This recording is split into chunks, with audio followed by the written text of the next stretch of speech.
Hey guys, welcome to Z's Comics Talks Movies, TV, and pretty much anything else that we want to talk about. We have a lot of stuff that actually happened this week, so we're just going to hit the ground running. First up, Voltron, the live-action movie. Defender of the Universe. Defender of the Universe, starring Henry Cavill and some other guy whose name escapes me. Also adds Rita Ora, John Kim, and my personal, like, oh my gosh, I can't believe he's doing a movie like this. But then again, I remembered he was also in Frozen 2. Sterling K. Brown. Sterling K. Brown. Sterling K. Brown is, I believe he was on, oh man, what's that one movie? What's that one show? This Is Us. I think he was on there. But pretty good show. Mainly, I remember him from Supernatural. He was the guy that got turned into the vampire that, you know, kept on going after Sam and stuff. Oh yes, right? that guy, yes. Also, good villain. He was the guest star on one of my favorite episodes of Brooklyn Nine-Nine. Okay, yes. that was the dentist. Three O Dams. The Okay, yes, the dentist. Okay, so yes, Sterling K. Brown has some street cred. Rita Ora. Not she's been in some stuff too. The only thing I can remember from is Detective Pikachu, but I know she's been in things. She was Ditto. She was the Ditto. And John Kim, I know the name. I want to say that's the John Kim. Isn't he the guy that plays Iroh in the new live action Avatar? Let's see. But yeah. So, three new faces joining the Defenders of the Universe, and rumors are saying that Henry Cavill is going to be playing the antagonist, or possibly a grown-up Shiro. But wasn't Shiro already grown up in the anime? Maybe. I don't know who John Kim is. No, yeah. He doesn't look familiar. I'm sorry. Yeah. Okay, so he doesn't look familiar. No, okay. Oh, it's that. Okay, never mind. Yeah, I don't know him either. So yeah, that about sums up what we've been hearing about Voltron, including the rumors about Henry Cavill's role in there. Moving on to even more rumors. Okay, but these ones come from supposedly accredited, a very credible source. So, but like I said, rumors. Hugh Jackman is supposedly coming back for Avengers: Secret Wars. And I'm starting to hear that Secret Wars is going to be broken up into two parts, not just Avengers Doomsday and then Secret Wars. It's supposed to be Doomsday, Secret Wars 1, and then Secret Wars 2. That one is just a rumor, but it could make sense. I mean, yeah, I mean, it's supposed to be a big movie. I kept hearing about all those things where they were like, originally if they got, I always forget his name, but did the first Spider-Man movie. Oh, Sam Raimi? Yeah, Sam Raimi was going to direct it. They wanted it to have like, okay, you got your ground level team that it'll follow, which would be comprised of like Hugh Jackman and Tobey Maguire leading the ground level people, and then you got the space people of like Captain Marvel and all them going at it. So that makes sense how it could be two parts, Like, yeah, that's a lot of story to go. Yeah, it's. Secret Wars is a big story. I'm still kind of mad that Doom's only going to be one movie, but if Secret Wars 1 and 2 gets split up into two parts, I would love to see Battle World happen on there. You know what I mean? Like where he like is like just a beast on that planet, right? It could be. First one could be Secret Wars, and then it's the second one, Part 2, Secret Wars, Battle World. Ooh, yeah, I can see that. I can see that. See, it doesn't even have to be called Secret Wars. It can just called Avengers Battle World. And I'd be cool with that. I'd be chill with that. Moving on, another rumor is saying that Wolverine versus Hulk is getting the live-action treatment, but no word yet on if Hugh Jackman or Mark Ruffalo are going to be the main stars. Could be Eric Bana. It could be Eric Bana. That's another rumor that's been going around that they're trying to get him to come back for Secret War. What about Lou? What about the great one? I haven't seen anything about him, but I'm going to say it right now. Eric Bana is a decent actor.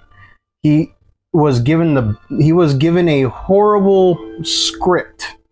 I call it the Brandon Routh effect. Brandon Routh? Yes. Okay. I call it the Brandon Routh effect because let's be honest, Brandon Routh could have been an amazing Superman. It's just he was given a really bad script. He did gold with what he was given. I think. I can't I see where you're coming from, but I still like the Incredible Hulk movie. I still think it's great. I agree to disagree because I think it did good. I'm not. If it did that bad, they would have just completely axed it from the MCU lower. But no, it's still there. No, it's not. Still got to be there, bro. It's not there. You got him. If you got Edward Norton. No, Taylor. No, Taylor Lautner. Liv Tyler. Tyler. You got Liv Tyler coming back as Betty Ross. It's gotta be. That's from the Edward Norton. Yeah. Liv Tyler's from the Edward Norton I one. thought that's what we were talking about. Eric Bana. I thought you were talking about. Yeah, I thought we were talking about old Edward Norton for a second. I was all like, bro, why did The Incredible Hulk? Why is that a bad movie? I thought it was great. No, but, the Hulk movie, not the Incredible Hulk movie. The one with Edward Norton. Edward Norton. The Edward Norton one is still considered MCU canon for the most part. It's been a long weekend. I work retail, and it was Black Friday. Okay, but luckily I'm not holding it against you. Luckily, this is my last Black Friday. All right, but I will say though, in defense, now that I know what movie we're talking about, them fight scenes, tremendous. Where else do you get Hulk straight in the a dog in his?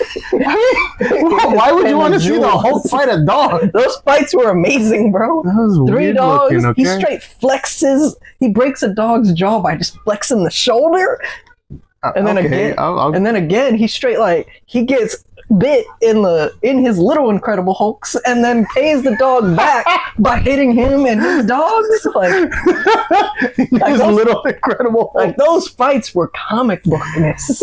I mean, yes, I will give you that it was comic book goodness, but we're talking like okay, here's Greg Pak with the Planet Hulk storyline, and then here's whatever the hell was going on with Zax. Yeah. Well, it was made by the Crouching Tiger, Hidden Dragon guy, so I think he was a bad choice for the movie. He definitely he definitely tried to make it more artsy and stuff. Artsy and there's stuff. nothing you can you remember all those cactus shots, bro? Yeah, I know, that was so weird. But okay, moving on. So, Young Avengers, which was previously in development, is supposedly switching gears from becoming a movie, like a team up movie from all the series and stuff, and from the slow introductions throughout the MCU movies. They're switching from being an actual movie into being a series, and they're retooling it supposedly under the Champions banner. Now, the reason for this is possibly because all of the actors, actresses, and what have you, they're all kind of getting a little bit older. Not old, but they're getting a little bit older. Exactly. And so you can't really call a 26-year-old young Avenger. You know what I mean? Hey, I'm young. I mean, I'm in the comics, they were in their last year of high school or sophomore or something. Okay, they just take too long. You gotta Harry Potter it and just be like, hey, no life for the next 8 years. Pretty much. I mean, yeah. Just to make a real, I think that it can be really good. Okay. They're saying that they're gonna hit the ground running with this probably after the post multiverse saga of the main MCU movies, and they're retooling it for hopefully on Disney Plus, maybe even wide release. Gives Haley Steinfeld time to get married. It does. Oh, she just got engaged. She just got engaged. Yes, she congrats. Did. And did you see the thing that Shamik Moore? That was kind of weird. Seeing that, and I'm like, I don't know if it's real or not. Yeah, that's the thing. I don't know if it's real. Yeah, I don't know. So, I'm saying it's fake. But either way, I'm like Terry. Thunder loves love, so I'm happy for them. Exactly. Moving on, Ryan Reynolds and company is producing a Mighty strongest mouse to ever live. Producing a Mighty Mouse revival for Paramount Pictures or Paramount Plus, alongside the free guy scribe Matt Lieberman. Should be good. Now, I remember watching the old school cartoons on Boomerang and stuff, and it's like Tom and Jerry superpowered funness. You know what I mean? Think they're gonna give him the flower to snort, or if he's just I don't know, man. I don't remember the. Oh yeah, you're right. He did snort a flower. Yeah, that was weird. Had the white stuff. I kind of hope that they keep it like the old show and not like Underdog. Yes. Okay, because Underdog is a decent movie, especially if you just want to turn your brain off and stuff, but in the original cartoons, Underdog was it inhabiting an entire world of anthropomorphized animals. But in the live action movie, which I don't know if this is going to be live action or animated, I hope it's animated. Underdog was just a regular beagle hanging out with his human buddies, and somehow got like super juice sprayed over him. I don't know, but yeah, it was a really, really weird concept, especially when you consider that he got his powers by taking drugs in the comics and the cartoons. Well, I mean, that's where I was kind of getting at with the whole Mighty Mouse snorting a flower. Like, they'll probably get away from that. Yeah. Okay. The Arcane series ended this past week, with part 3 getting uploaded to Netflix, and it apparently ended on kind of a falter. Like it was great up until the end, and a bunch of people are saying that it kind of didn't stick the landing. I don't know. I have not updated my Netflix account yet, but the co-creator, Christian Link, revealed that 3 spin-offs are in the works, and one of them has been in the works for about a year already, and they're going to be taking place in the Noxus, Ionia, and Demacia regions, made famous in the League of Legends video games, and hopefully we'll get some, crossovers. Maybe there's going to be different time travel shenanigans. I don't know. But did you know that this holds a record, a very weird record, for being the most expensive animated series of all time? Interesting. Yes, it's. I think it's just north of 250 million for the whole series. Comes on that. Well, so this thing was like I know, 10 episodes, they've been putting 15 a lot of episodes. Stuff in this, yeah. They put a lot of stuff. A lot of work goes into these. Yeah, a lot of work went into this one, but. When asked in an interview, one of the creators actually came out and said, "Look, we're not an animation company. We're a video game company. We want perfection, and this is perfect." So, yeah. Also, weird thing. Apparently, there is a love scene in one of the last few episodes of Part 3 between Vi and Caitlyn. Okay. And it was actually toned down a lot. Like, they cut it like more than in half. Gamers do be getting freaky with their stuff. So the funny thing is, from all the things that I'm reading about this, it's pretty intense from like what they've already said. But it was even like it went even further in like the one that they took to the offices, and everybody was like, "Dude, like why? Just no, don't do that." And they told him to cut it down. Video game people be getting strange. That's all I'm saying. Now there's a petition to try to get the full uncut scene. Video game people need to slow down. I know. You need to slow down. Come on, guys. Let's slow down a little bit. Come on, guys. Like I'm a bit of a gamer too, but you need to calm down. It's like, come on, let's calm down. Yeah. Let's simmer down. Simmer down now. We want more episodes that people can openly watch, and not just like be like, you must make sure you are of age. Yeah, pretty much. Speaking of that, speaking of you must make sure you're of age, I remember on my 18th birthday, I logged on to YouTube and to watch the first video game trailer for Arkham Knight, because since it's the only Batman game to be rated M, I couldn't watch it. So that's the first thing I looked up when I was 18. I went to YouTube and it was like, type in your date of birth, and I was like, yes, I'm in.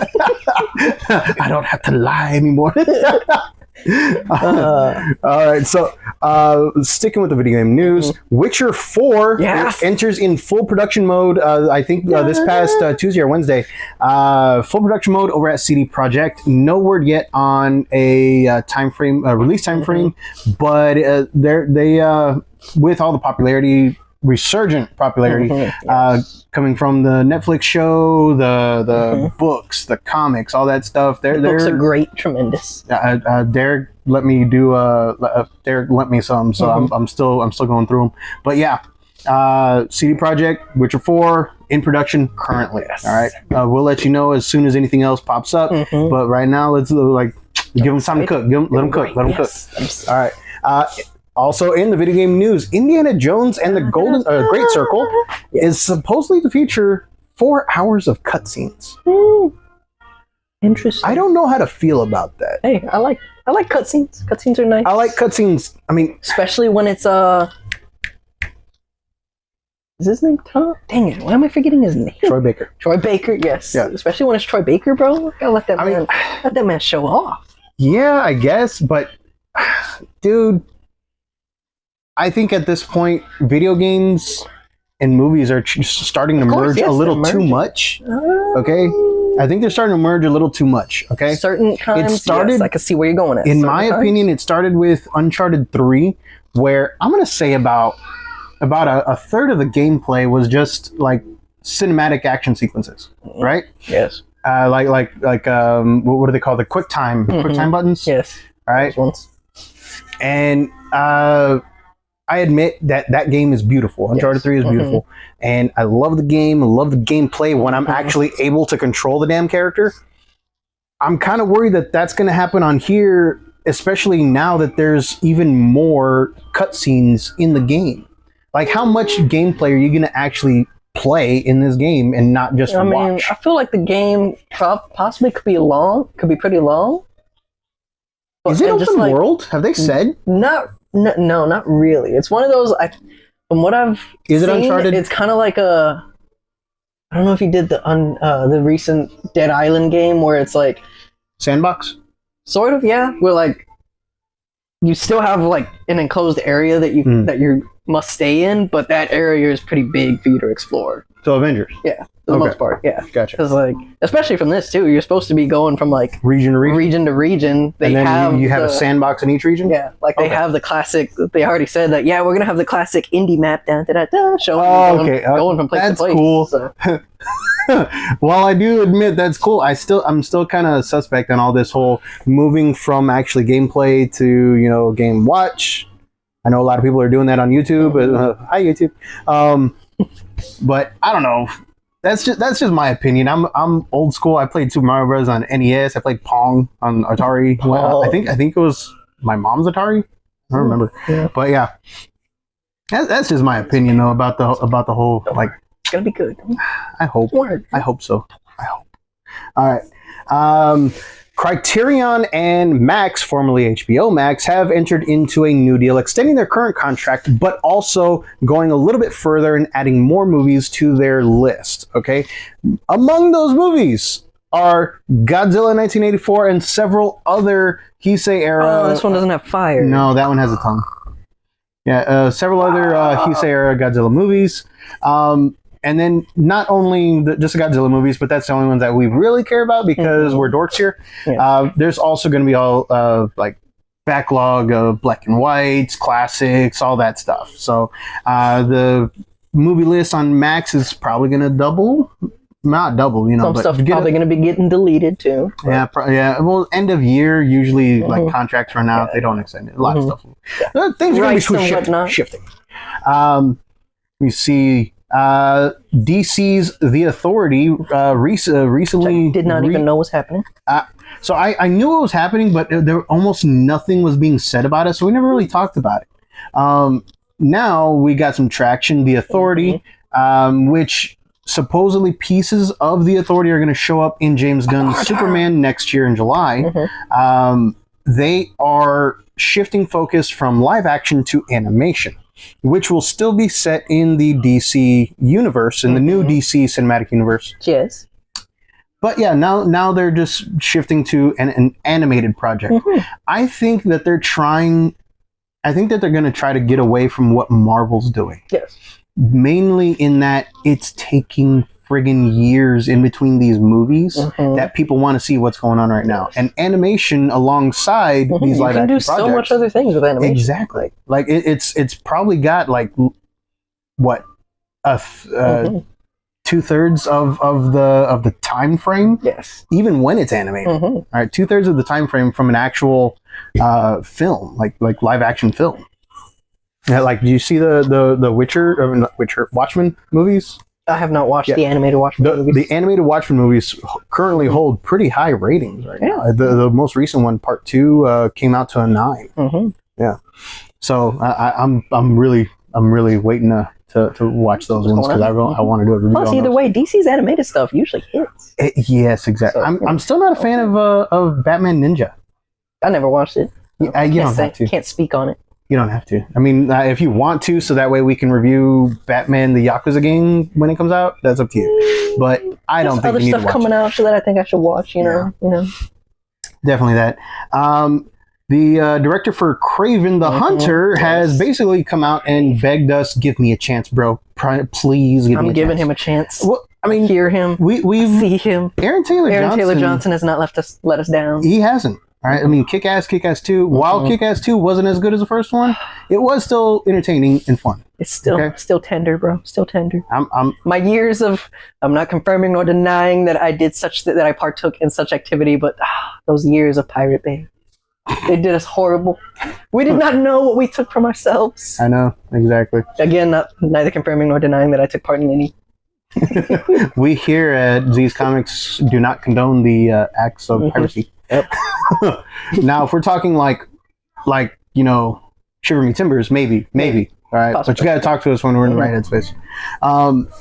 So yeah, basically, he's just saying he's asking us to give him a chance because it's not the same. Like apparently, the studio executives didn't interfere with this one too much. So hopefully, hope it stays that way. We'll let you know in a couple weeks when it comes out. All right. It's be looking interesting. Yes, it does. I'll admit that. Captain America 4 has entered into its third round of reshoots. Yes. Coming from another surprisingly negative round of preview screenings. Yeah, evidently. Which is kind of strange, especially since I'd be reading sometimes that evidently Disney puts a lot of their own people in this, like in their screenings. So that's kind of like, man, is this really that bad that even it's got to a point that like Disney's own people are like, yo, bro, we need to redo some stuff. So I don't know if the rumor was true about them making basically book slappers, like a book slapper or division, like they had on Lord of the Rings, where Ian McKellen took it upon himself to slap Peter Jackson upside the head and say this wasn't in the book. So Could be. I don't know what's going on with Lord Marvel right now. I'm actually getting kind of worried. More weeks away from the animated movie. Which one? Oh yeah, Hero. Yes. Yep. Not only is Captain America 4 looking a little bit suspect right now, but Thunderbolts has entered into its first round of reshoots. That first round, 2 rounds, that's usually not like anything that I get. Like, I'm a little concerned with this one because Thunderbolts is supposed to come out first, isn't it? Yeah. Yeah. Pretty sure. Oh wait, no. Wait. Because Captain America, wait. Yeah. I thought it was supposed to come out first, or does it come out after Cap? But like Captain America 4, I know is pretty quick too. So like release date February. Yeah, February is Captain America, and Thunderbolts release date. Thunderbolts is in May. Okay, May. Okay, so that one has a little bit more leeway on it. Captain America 4, February. Yeah. Oh my gosh. But like 1 round of reshoots, even 2 rounds of reshoots, I don't get about because just about every single movie gets reshoots. Yeah. So it's just when they start doing it this close to the release date, like close to release date, and then like 3rd round of reshoots, then it's like, okay, what's going on here, people? Yeah. So I don't know. I like I said, I'm still more excited for Thunderbolts than I am Captain America. Like I'm more excited for Thunderbolts. Yeah. But then again, I'm more I prefer, all these other characters that popped up. What's his name? The dude from Stranger Things, David Harbour. His Red Guardian, Yelena, all them. They're enjoyable characters from subpar movies, and they're finally getting their own movie. And then, you got Bucky in there, Sebastian Stan coming in, being the vamp. Yes. All right. Let me see. Moving on. This is actually one of the weirdest parts of today's news. Warner Brothers Studios set up a Harry Potter themed tour / museum / fan thing about a year ago, and recently they started selling a souvenir that was deemed illegal in Japan, or specifically Tokyo. The replica sword of Gryffindor. All right. So Godric Gryffindor's sword is deemed illegal because of how long and how sharp they actually made it. A little too sharp. It was a little too sharp, a little too long. Which by the laws of Japan deems it an actual sword, not a prop. Which you need a special permit for, which no one that bought the prop knew or did. Yes. So roughly around 380 things were sold. But man, how it long is fairly recent from what I saw. Like even though this place has been open a year, the replica just barely started being sold like not too long ago. So that's why the number is like, oh, okay, just 380. Okay, so yeah. I guess it's okay that they caught it when they did, but at the same time, it's kind of funny. They have illegal swords that they bought from Harry Potter world. So yeah, so anybody that like lives in the region, lives in Japan, is like has been shown, like has been told, like, hey, you got to return this thing because it is illegal. I wonder if they can like go and get the permit. Get the permit, so that way retroactively get the permit. Yeah, they're like, wait, I didn't know I couldn't do this. Yeah. But from what I've heard too, there's already there's already portions of it on eBay because certain people they travel here and whatnot. So certain people, like if they bought it but lived in a different country, they're good. They don't need to return it because it doesn't go against their laws. But those people are already selling it on eBay as the illegal Harry Potter sword. I think it is a plot by the Death Eaters. Okay, the Death Eaters, bro. They trying to because we enjoying this too much, bro. That's too much. We getting too happy with this. Oh, Megan, are we Death Eaters? Maybe you. I still got my my smile. Apparently, I'm a Hufflepuff. I'm Jack Black. No, not Jack Blacking. You're Jack Blacking? What does that mean? I'm serious blacking it, bro. I'm surviving. That's my favorite character. That's all I'm saying. Jack Black? I agree. Jack Black is a fantastic character, especially Nacho Libre. Oh, Nacho! So we got to do a review on this movie. I want to watch it. Yeah, it's out, we got to do out now, but we got to do a review on it next week. Okay. Yes. So Predator Badlands is going to be supposedly told from the point of view of the Predator itself. Now, whether or not he is a benevolent antagonist or anything like that, protagonist, because he's the protagonist. Yeah. He is the protagonist. They still haven't said whether or not he might be the antagonist, because just because it's the protagonist just means that is the person that the movie is focusing on. So this could be like a Scarface type thing, because like sure, Tony Montana, Al Pacino is the main character. People like him. But come on, guys, this man killing people. He's selling drugs. He's a mob dealer. He's a bad guy. Like, come on, he is a bad guy. It's just he's the protagonist. That's all. Technically, the police are the antagonists, but technically they're the good guys too because they're trying to stop drug dealers. So yes, like we could still have it where it's like the Predator's the main focus, but he's hunting. Just for examples, could be hunting Arnold or whatever. It's like technically still the bad guy. He's trying to kill Arnold. But we're just seeing it from his side. That's all. Okay, I'll give you that. All right. I rescind my reservations. Let me see. Another random bit of news. Persona 5, the battle music, the battle theme called Last Surprise has actually been nominated for a Grammy because of a cover done by a jazz orchestra called 8-Bit Band Jazz. All right, and I don't know. I think it's kind of cool. A video game got nominated for a Grammy. Okay, video games don't get the widespread love that they need. Okay. See. Now with this, I'm taking it back a little bit. With these longer scenes, bro. Lord Baker getting some Oscars. That's all I'm saying. When does a video game become an animated feature? I mean, it's still you know what I mean. And then Troy Baker getting an Oscar for something like that. Exactly. Okay, I guess. I think, especially now, because I think they are starting to do a lot more of like what are they? It's not stop motion. It's like the motion capture. They're starting to do a lot more like stuff for motion capture. Basically, what video games are doing. Pretty much. Like, come on, man. Let's get some. Yes. All right, and moving on to the world of Star Wars. Andor. All right, Galaxy Far, Far Away. Andor Season 2. Got a few bits of info from that one, all right? Supposedly it's going to span 4 years, and every three episodes is going to jump ahead 1 year. Ben Mendelsohn, Forrest Whitaker coming back as their characters, director Krennic and Saw Gerrera, respectively. Alan Tudyk coming in as KSO. Hello. And dude, Alan Tudyk, he can do no wrong. He can do no wrong. Okay. Tremendous. Resident Alien. It's a good show. I still need to watch more of it, but he's also Duke Weaselton and the Duke of Weselton. No, like he's both. He's both. Yes, I know. He's also the chicken, and One of the main characters of Moana too.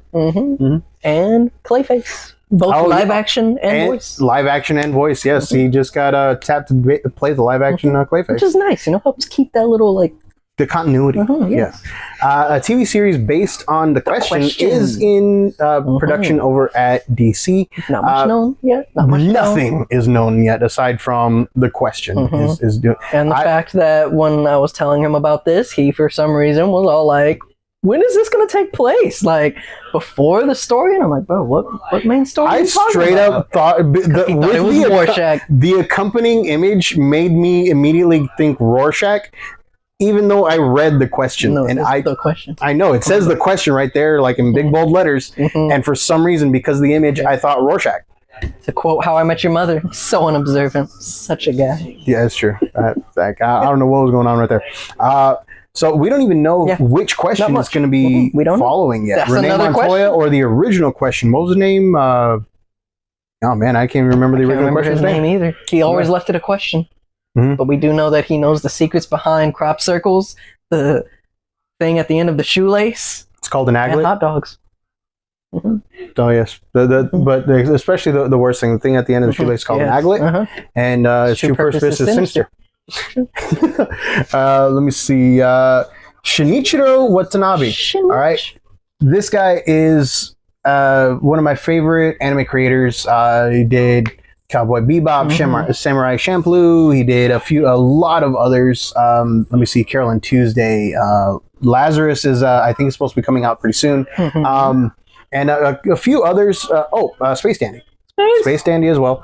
According to him, he always assumed that all of his creations, all of his anime, manga, whatever, takes place in the same universe, which comes as a news to everybody except him, because they're not told in the same era.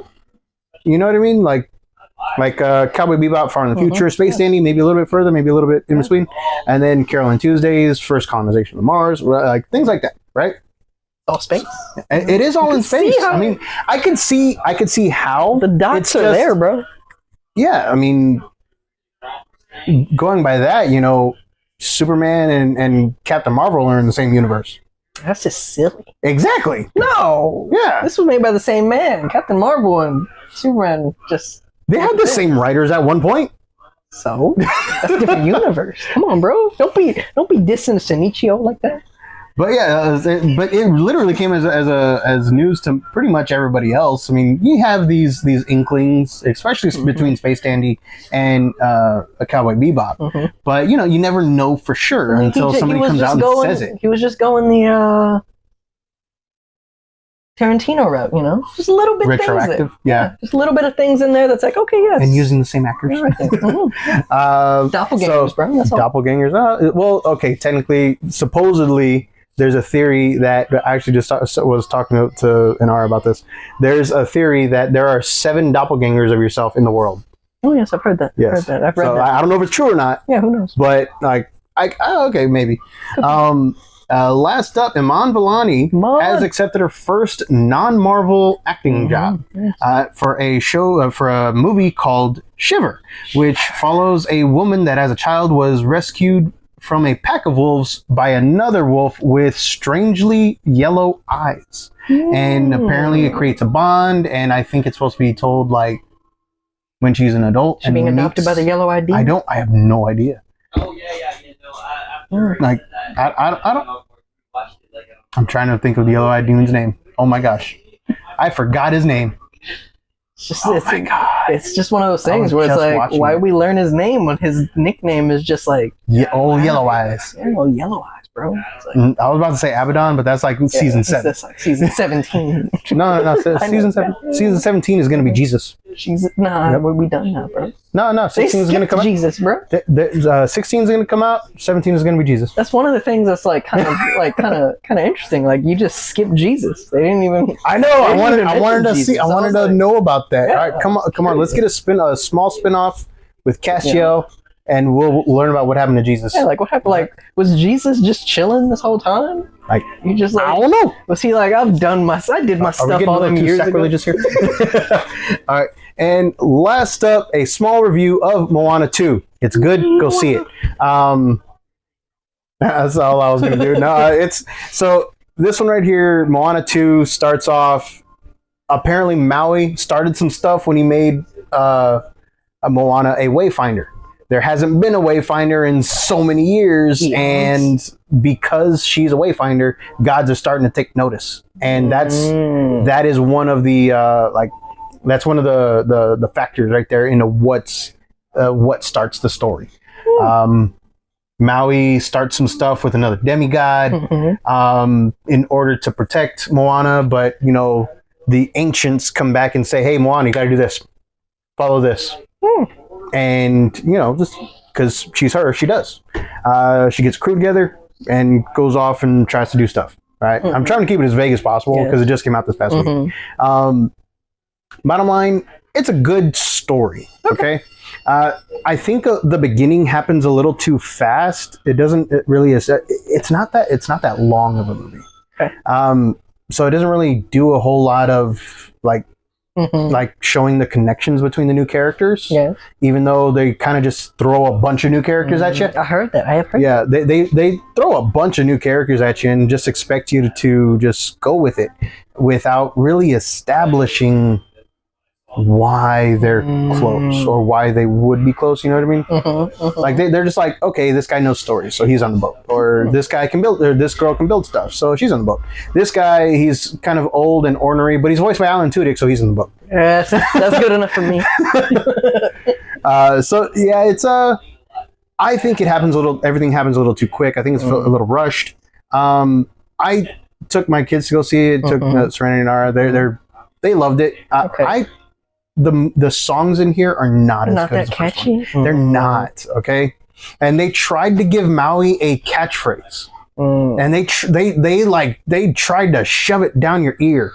Like, Chihu. I wonder if this had like, part of me is kind of feeling like it may, because like I know we got the live action announcement, and then like a few months after it, we got Moana 2 is happening as well. Yeah. So it was like, well, y'all guys, did they just like see the get all the like backlash of, oh, we're getting a live action Moana, and like that? I don't know, man. And then like they were like thought like, oh, maybe if we make a sequel to the animated movie, it'll like better things or whatever. I guess I don't know. Kind of strange. I mean, I think okay, we already have a live action How to Train Your Dragons. I think it's still too soon. Nope. I think it's still too soon. It's been a good series while. ended. It's been a good while, the series ended 5 years ago. No, it didn't.